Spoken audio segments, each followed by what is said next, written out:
বলা হয় সব লম্বা মানুষ বোকা হয়, লম্বা মানুষ লম্বা হলে একটু বুদ্ধি কমিয়ে যায়, ওই লম্বার কারণে বুদ্ধি ছড়াই বড়াই যায় মেলা জায়গা, এই জন্য এলোমেলো আইলো যাইলো কয়, আবালি আবালি কথা কয়। আর বাড়িয়ে মানুষ আরো মাটির তল দিয়ে বুদ্ধি চালায়। কুল্লু তবিলিন আহমাকু ইল্লাল উমার আর কুল্লু তবি কাসিরিন আজাজু ইল্লাল আলী। বলা হয় সব লম্বা মানুষ বোকা হয়, লম্বা মানুষ লম্বা হলে একটু বুদ্ধি কমিয়ে যায়, ওই লম্বার কারণে বুদ্ধি ছড়াই বড়াই যায় মেলা জায়গা, এই জন্য এলোমেলো আইলো যাইলো কয়, আবালি আবালি কথা কয়। আর বাড়িয়ে মানুষ আরো মাটির তল দিয়ে বুদ্ধি চালায়। লম্বা মানুষ বোকা হয় শুধু ওমর ছাড়া, ওমর লম্বা হওয়ার বড় বোকা না। আর খাটো মানুষ শক্তিতে কমজোর হয়, বড় লম্বা মানুষের সাথে পারে না, কিন্তু আলী তার ব্যতিক্রম, এভাবে যুদ্ধ করেছেন। তো হযরত আলী রাদিয়াল্লাহু তাআলা আনহুর গায়ে যে শক্তি, এই ঢালটারে ওইভাবে নিয়ে দরজাটাকে ঢাল বানায় যুদ্ধ করছে, পরে ঢালটা যুদ্ধের পরে যখন ছেড়ে দিয়েছে, এই ঢালটারে উঁচু করো, ৮০ জন সাহাবা বল নাকি তারে ধৈর্য উঁচু করতে পারে নাই। আলীর গায়ে কত ক্ষমতা আল্লাহ দিয়েছেন। আলী বলেন, হুজুর যখন বসে মাঝে মাঝে আমার রানের উপরে মাথা দিয়ে শুইতেন, তো ঘুমাই রয়েছে বা শুয়ে রয়েছে, আমার সাথে কথা বলতেছে রানের পর মাথা দিয়ে, হুজুরের মাথা আমার রানের পর আছে, আমার কাছে কিছুই মনে হতো না, গায়ের উপর একটা মাছি পড়লে যেমন লাগে, রহমাতে আলম নবীর মাথাটা পুরো শরীর আমার কোলের মধ্যে থাকলে এরকম হালকা মনে হইতো। কিন্তু যখন ওহী আসতো ওই অবস্থায় আমার মনে হতো যেন আমার রানটা ভাঙ্গে মাটির নিচে নেমে যাচ্ছে। হক্কানি ওলামায়ে কিরামের কাছ থেকে অনেক অনেক কথা শোনার শেখার তৌফিক ইনায়াত করেছেন, এজন্য শুকর আদায় করি আলহামদুলিল্লাহ।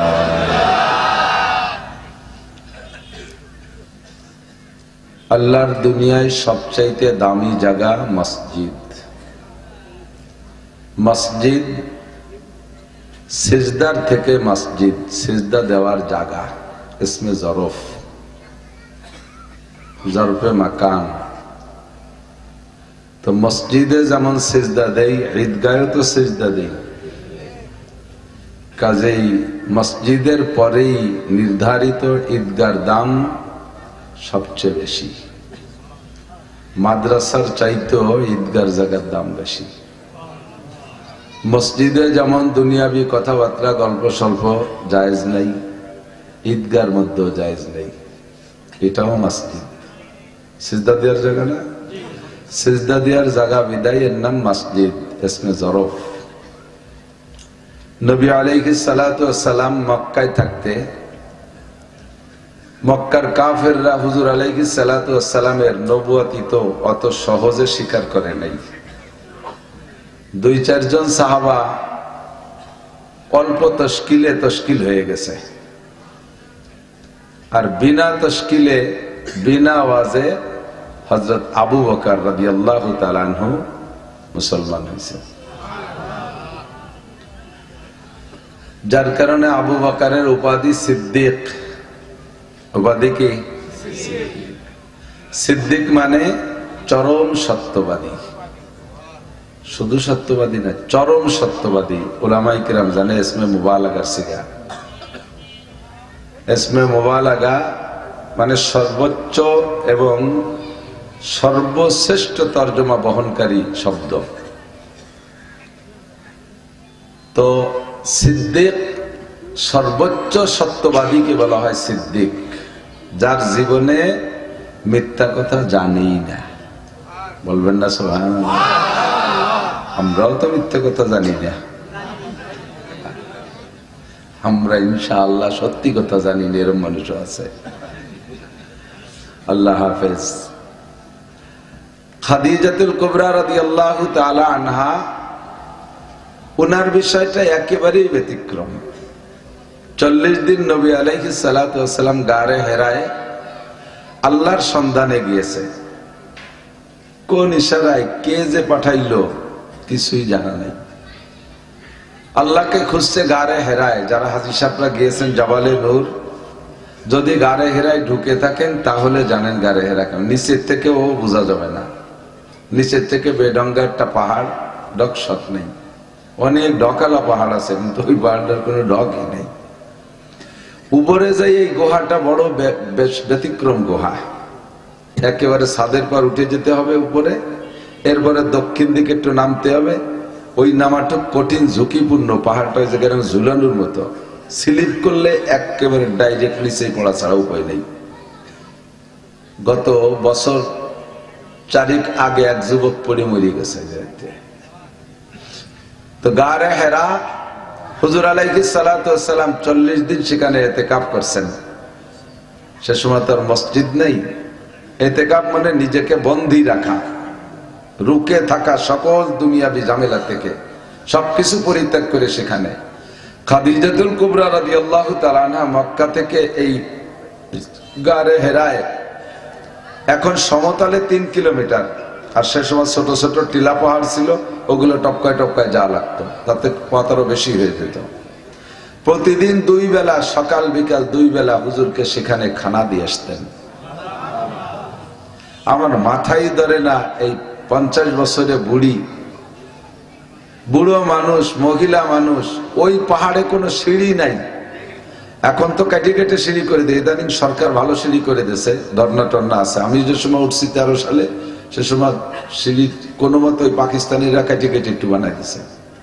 বহুত ঝুঁকিপূর্ণ জায়গা। আর খাদিজা যখন উঠছেন হুজুরকে খানা খাওয়াইতে, হুজুর তো একবার উঠিতে বসে আছেন, আর খাদিজা একটানা 40 দিন সেখানে সকাল বিকেল খানা খাওয়াইছে। নবী আলাইহিস সালাতু ওয়াস সালাম যে রাত্রে নবুয়তি পেয়েছেন, ওই রাত্রে খাদিজা তো রাত্রে থাকতেন না হুজুরের কাছে, দিনের সন্ধ্যার আগে চলে আসতেন। হুজুর একাই রাত্রে থাকতেন, চতুর্দিক থেকে খালি পাহাড় আর পাহাড়। এখন নিচে কেটে যারা ওখানে থাকেন তারা জানেন, আপনাদের এলাকার মানুষ তো সৌদি থাকে অনেকে। শহরটার নাম হলো আজিজিয়া, এই পাহাড়ের নিচের শহরের নাম আজিজিয়া। তো সে সময় সবই পাহাড় ছিল, আর পাহাড়ের ভিতরে একা একজন মানুষ গভীর অন্ধকারে, রাতটা আবার 21-এর রাত চাঁদের, অথবা 23 অথবা 25 বা 27 বা 29, যে কোনো একটা বেজোড় রাত হবে। জিবরিল আলাইহিস সালাম আয়েশা হুজুর আলাইহিস সালামকে নবুয়তি দান করলেন। লম্বা কিসসা, ওদিক যাব না। তো ওখান থেকে হুজুর নবুয়তি পাইছেন। জিবরিল আয়েশা সামনের পর বসেন, ফুল একটা পুরুষ, শক্তিশালী একটা পুরুষ, ফুল খুব সুন্দর সুঠাম বডির অধিকারী একজন জোয়ান পুরুষ সাইজে আয়েশা। পরিচয় দেই নাই, অন্ধকারের মধ্যে বলে নাই যে আনা জিবরাইল জিতু মিনাল্লাহ, আমি জিবরাইল আল্লাহর পক্ষ থেকে আসছি আপনাকে নবুয়তি দেওয়ার জন্য। এই কথাগুলো আগে বলে নিলে তখন একটু সাহস হয় না। তা কিছু না বলে কা ইকরা, পড়েন। হুজুর কামানা বিকারি, আমি তো লেখাপড়া জানি না। সুম্মা ক্বালা ইকরা, আবার কয় পড়েন। কামানা বিকারি, আমি তো পড়তে পারি না, বললাম না। আবার কয় ইকরা, কয় বললাম না পড়তে পারি না, আমি তো পড়তেই শিখি নাই। দুনিয়ার কের কাছে আমি অক্ষর মক্ষর শিখি নাই। ফাগাত্তা জিবরাইল মা সাদরিহি, হুজুর আলাইহিস সালামকে জিবরাইল ধরে বুকের সাথে একটা চাপ দিয়েছে। চাপটা এমন একটা কম্পিউটারে হিসাব করা পরিমাণ মতো চাপ, 2টা নরম কাদারে যদি মিশাইতে জন্য চাপ দেয়া লাগে, তাহলে চাপ 2টা মিশাই রাখবেন বিধায় যদি চাপ দেন, তাহলে কট্টুক একটা পরিমাণ মতো চাপ দিতে হবে না। হালকা সোয়া দিয়ে ছেড়ে দিলে 2 টুকরা আলাদা পড়ে যাবে। আবার জোরে চাপ দিলে ছেড়াই বেড়াই নষ্ট হয়ে যাবে, ঠিক না? তো কটটুক জোরে চাপ দিলে হয়, ততটুক জোরে চাপ দিয়েছে। তাতেই হুজুর বলতেছেন, আমার মনে হচ্ছিল আমার এই বুকের হাড় ভাঙিয়ে পিছনের মেরুদণ্ডের সাথে মিশে যাচ্ছে। একেবারে সহজে আরামসে লেখা কোরআন শরীফ পাইছি, তাই পড়ি না। আর এই কোরআন সংগ্রহ করতে নেয়ার জন্য রহমতে আলম নবী সাল্লাল্লাহু আলাইহি ওয়াসাল্লামের যেই পরিশ্রম করা লাগছে, যে কষ্ট করা লাগছে, প্রচন্ড শীতের মধ্যে যে সময় সব সাহাবাই কেরাম টিট করে কাঁপতেছে, গায়ে ল্যাপ কম্বল জড়াইয়া, তার মধ্যেও যদি জিবরাইল ওহী নিয়ে আসতো, হুজুর আলাইহিস সালাম একেবারে ঘামিয়ে তরবাতার হয়ে যেতেন। হযরত আলী রাদিয়াল্লাহু তাআলা আনহুর উপাধি শেরে খোদা, আল্লাহর বাগ। তার যুদ্ধের খবর কিসসা শুনেছেন। যুদ্ধের সময় ঢাল কাইটে গেছে, টুকরা টুকরা হয়ে গেছে, বিশাল একটা দরজা পাইছে, লোহার দরজা, ওইটাকে এক হাত দিয়ে থাবাই দিয়ে ধরে নিয়ে খেলনার মতো নাচাইছে আর যুদ্ধ করছে। মানুষটা খাটো। কুল্লু তাবিলিন আহমাকু ইল্লাল উমার ওয়া কুল্লু তাবিল কাসিরিন আজাজু ইল্লাল আলী। বলা হয় সব লম্বা মানুষ বোকা হয়, লম্বা মানুষ লম্বা হলে একটু বুদ্ধি কমিয়ে যায়। ওই লম্বার কারণে বুদ্ধি ছড়াই বড়াই যায় মেলা জায়গা, এই জন্য এলোমেলো আইলো যাইলো কয়, আবালি আবালি কথা কয়। আর বাড়িয়ে মানুষ আর মাটির তল দিয়ে বুদ্ধি চালায়। লম্বা মানুষ বোকায় শুধু ওমর ছাড়া, ওমর লম্বা হওয়ার বড় বোকা না। আর খাটো মানুষ শক্তিতে কমজোর হয়, বড় লম্বা মানুষের সাথে পারে না, কিন্তু আলী তার ব্যতিক্রম, এভাবে যুদ্ধ করেছেন। তো হযরত আলী রাদিয়াল্লাহু তাআলা আনহুর গায়ে যে শক্তি, এই ঢালটারে ওইভাবে নিয়ে দরজাটাকে ঢাল বানাই যুদ্ধ করছে। পরে ঢালটা যুদ্ধের পরে যখন ছেড়ে দিয়েছে, এই ঢালটারে উঁচু করো, ৮০ জন সাহাবা বল নাকি তারে ধৈর্য উঁচু করতে পারে নাই। আলীর গায়ে কত ক্ষমতা আল্লাহ দিয়েছেন। আলী বলেন, হুজুর যখন মাঝে মাঝে আমার রানের উপরে মাথা দিয়ে শুইতেন, তো ঘুমাই রয়েছে বা শুয়ে রয়েছে, আমার সাথে কথা বলতেছে রানের পর মাথা দিয়ে। হুজুরের মাথা আমার রানের পর আছে, আমার কাছে কিছুই মনে হতো না। গায়ের উপরে একটা মাছি পড়লে যেমন লাগে, রহমাতে আলম নবীর মাথাটা পুরো শরীর আমার কোলের মধ্যে থাকলে এরকম হালকা মনে হইতো। কিন্তু যখন ওহী আসতো ওই অবস্থায় আমার মনে হতো যেন আমার রানটা ভেঙে মাটির নিচে নেমে যাচ্ছে। তো একজনের রানের উপরে মাথা দিয়ে ওহী আসা অবস্থায় যদি তার ওই অবস্থায় এত একটা শক্তিশালী মানুষ, যার উপর ওহী আসছে, তার কত কষ্ট। হুজুর আলাইহিস সালাতু ওয়াস সালাম ওহী নিয়ে ঘরে গেছেন, টের পান না। ইকরা বিসমি রাব্বিকাল্লাযী খলাক চাপ দিয়ে ছেড়ে দেওয়ার পরে বলছে ইকরা পড়েন। তো বলার সাথে সাথে হুজুর পড়া শুরু করছে। শুনেছেন ওলামা, কথা না বলি আপনার বসে কথা কন করা। ইকরা বিসমি রাব্বিকাল্লাযী খলাক খলাকাল ইনসানা মিন আলাক ইকরা ওয়া রাব্বুকাল আকরাম আল্লাযী আল্লামা বিল কলাম আল্লামাল ইনসানা মা লাম ইয়ালাম। পাঁচটা কথা গারে হেরা ওই জায়গায় রং দিয়ে লিখে রাখছে, এই পাঁচটা। ওখানে আপনি যদি যাইতে পারেন কোন সময়, পরবর্তীতে যারা হজে যাবেন, বুড়ো হয়ে গেলে হবে না কাম। আমাদের বাংলাদেশের আজিরা তো যায় একেবারে সেই আগে যে কুরবানির গরুর মতো এরকম বুড়ো হওয়ার পরে নিচে এরকম দিয়ে একটা হাই সাইডে চলে আছে, সবাই মতো আসতে পারলাম না, উঠতে পারলাম না। ছোটরা এখন থেকে নিয়ত করো, শক্তি থাকতে যাবো ইনশাআল্লাহ, শক্তি থাকতে যাবো ইনশাআল্লাহ। ওই জায়গা যাইতে হবে। রোজার পরে গেছি, আমার ছোট দুই ছেলের নিয়ে গেছি, আমি উঠতে সাহস পাই নাই, ওরা উঠে চলে গেছে সেই জায়গাতে, ঘিরে ঘিরে আসছে। ঢুকলে আপনি ওখানে গিয়ে বসবেন, গারে হেরার মধ্যে আপনার মনে হবে যেন জিবরিল আলাইহিস সালাম আপনার সাথেও সাক্ষাৎ করবে। এমন একটা মজা তৈরি হয়ে যায় ওখানে গেলে। আল্লাহ আমাদের নসিব করে সবাইকে, আমিন। তো ইকরা বিসমি নিয়া আর জিবরাইলের এই চাপ খেয়ে হুজুরের গায়ে জ্বর এসে গেছে। ভোর হইলে নেমে বাসায় যাইয়া খাদিজাকে বলতেছে, খাদিজা জাম্মিলুনি জাম্মিলুনি জাম্মিলুনি, আমারে কম্বল দিয়ে জড়াই ধরো, দেখো আমার গায়ে জ্বর এসে গেছে, কাঁপতেছে। তো খাদিজাতুল কুবরা রাদিয়াল্লাহু তাআলা আনহা শিক্ষিতা মহিলা, উনি হুজুরকে বলতেছেন, হুজুর ঘটনা কি, আপনি এইভাবে কাঁপতেছেন কে, একটু বলেন কি হয়েছে, এই কয়দিন ভালো ছিলেন? তো হুজুর বলতেছে, খাদিজা রাত্রে এই ঘটনা ঘটছে। খাদিজা খুশিতে বাগবাগ। লাস্টে বলছে, হুজুর ওই লোকটা কি কিছু আপনারা শিখেছে নাকি?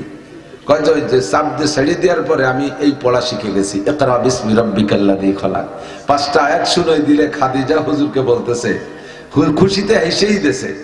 এই হাসার পরে হুজুর অভিযোগও করছে, খাদিজা তুমি তো আমাকে অনেক ভালোবাসো, আমাকে তুমি জীবনে সব দিয়ে দিয়েছো, এত ভালোবাসো, আর আমি তোমার সবই খরচ করে ফেলছি, তবুও তুমি অভিযোগ করো নাই। আজকে আমার এত বড় বিপদ, আমার জিনে না ভূতে না কিসে এরকম চাপা দিল, আর তা শুনে তুমি খুশিতে হাসতেছো, তুমি কি আমার সাথে ফিরে শত্রুতা শুরু করছো নাকি? তো খাদিজা কয়, হুজুর না, খুশির কারণ হলো আমি না হেসে পারছি না। খুশির কারণ হলো আপনাকে তো আমি ছোটবেলা থেকে দেখি, হুজুর আল্লাহ হুজুরের থেকে খাদিজা 15 বছরের বড়। তাহলে একজন মেয়ে 15 বছর বয়সে যদি তার সামনে একটা শিশু বাচ্চা হয়, তাহলে ওই বাচ্চাটা সব কিছু সম্পর্কে তার অভিজ্ঞতা থাকে না? তা আপনাকে তো দেখেছি, আপনার জন্ম সম্পর্কে আমি জানি, সেই থেকে দেখতেছি, দেখতে দেখতে আমার সামনেই আপনি বড় হলেন। আর ওই শিশুকাল দেখেছি, শৈশবকাল দেখেছি, যৌবনকাল দেখেছি, এরপরে আমার সাথে 25টা বছর ঘর সংসার, 15 বছর ঘর সংসার দেখলাম। এই সব কিছুর ভিতর দিয়ে আমি তাওরাত আর ইনজিলের ভিতরে আখেরি নবী মুহাম্মদুর রাসূলুল্লাহ সাল্লাল্লাহু আলাইহি ওয়াসাল্লামের নবুয়তের যে নিশানা আলামত, সবই আপনার ভিতরে একটা একটা করে আমি মিল করেছিলাম। আমার মনে বিশ্বাস ছিল যে যদি আখেরি নবী হয় তাহলে এই লোকটা হবে। আর কাহারও ভিতরে ইতিহাসও খুঁজে বিগত পাওয়া যায় না, বর্তমানও বিশ্বের ভিতরে কেউ আছে বলে আমার মনে হয় না। তো নবুয়তির যত গুণ শেষ নবীর সব আপনার মধ্যে দেখতেছিলাম, আর মনে মনে অপেক্ষা করতেছিলাম নিশ্চয়ই আমার স্বামী সেই আখেরি নবী হবে। কবে নবুয়তি পেয়ে আসবেন, কোথা থেকে পাবেন, সব আমি তৌরাতের মধ্যে পড়ছি। তো আমি আজকে 40 দিনের মাথায় আপনার ইতিকাফের 40 দিনের মাথায় অপেক্ষা করতেছিলাম, হয়তোবা আজকাল এনি টাইম যে কোনো সময় নবুয়তি পেয়ে আসবেন। কোনো ভয় নাই। যে লোকটা আপনার বুকের সাথে চাপা দিয়েছে, ভূত না, প্রেত না, দেওদানব কিছু না, ইন্নাহু জিবরিল আলাইহিস সালাতু ওয়াস সালাম, আল্লাহর কসম উনি জিবরাইল আলাইহিস সালাম। আল্লাহ পাক আপনাকে কোনো ভয় দেন নাই, আপনাকে আজকে নবুয়তি দিয়েছেন, আপনি টের পান নাই।